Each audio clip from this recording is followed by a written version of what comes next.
А вот какой год у нас самый высокий по образованию, по достижениям? Не, ну с 45 по 65 примерно это вот... 63-й, 65-й. Когда приехали американцы в 50-х годах сюда и посмотрели, что происходит со школой, они вернулись, на них не было лица. Они написали аналитическую записку 1959 года об образовании в СССР. Знаменитый документ, между прочим. Всем читать. Там такие фразы. Самое главное, да, что сказал Кеннеди. Советский Союз угрожает нам не ракетами средней и высокой дальности. Он угрожает нам системой образования. Вот ключик.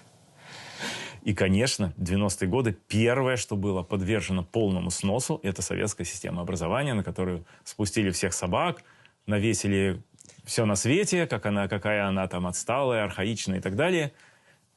И продолжали разрушать, но, строго говоря, и в последние годы Советского Союза ее разрушали.